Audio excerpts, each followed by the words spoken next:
कालच्या पावसाळी अधिवेशनामध्ये राज्य सरकारने जनसुरक्षा विधेयक हे विधेयक मंजूर केलेलं आहे।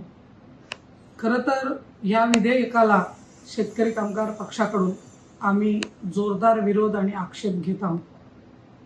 शेतकरी कामगार पक्ष हा डाव्या विचारांचा पक्ष आहे। अनेक डाव्या विचारांचे पक्ष, त्या पक्षाची भूमिका ही जनसामान्यांच्या प्रश्नांवर सदोदित आंदोलन करत आलेली आहे। संघर्षातून या पक्षांनी आपली भूमिका मांडत असताना जनसामान्यांच्या हक्कावर ज्या ज्या वेळेला संक्रमण आलेलं आहे त्या वेळेला सरकारला जाब विचारण्याकरता सामूहिक पद्धतीने रस्त्यावर उतरून संघर्ष करून लोकांचे हक्क मिळवून दिलेले आहेत। मला असं वाटतं की या जनविधेयकामुळे डाव्या विचारांच्या भूमिकेची कुठेतरी गळचेपी होणार आहे।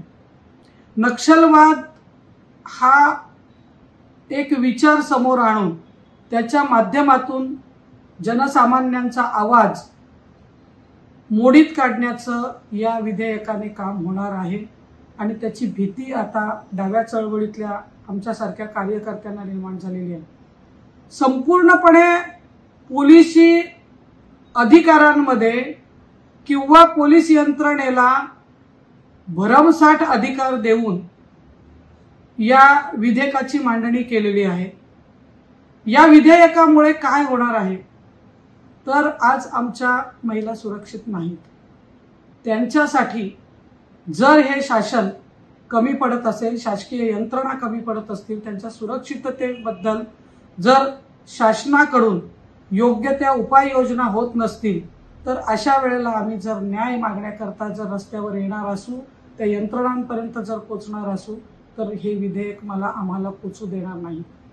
आज सर्वसामान्य गृहिणी आणि महिला ही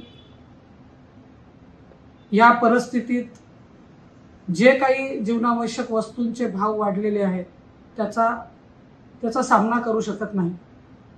वाढलेले गॅस सिलेंडरचे भाव असतील, तेलाचे भाव असतील, कडधान्यांचे भाव असतील किंवा भाजीपाल्याचे देखील भाव असतील, याविषयी जर महिला रस्त्यावर येऊन सरकारला जाब विचारत असेल तर ते विचारण्याचे अधिकार आता तिला राहणार नाहीत।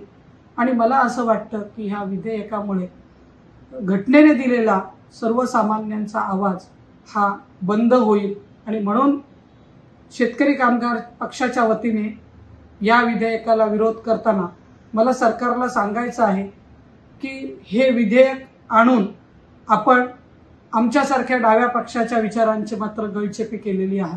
दे धडक बेधडक वृत्त देणाऱ्या आपल्या शिवसत्ता टाइम्स न्यूज चॅनलला लाल बटन दाबून सबस्क्राईब करा आणि बेल आयकॉनला क्लिक करायला विसरू नका।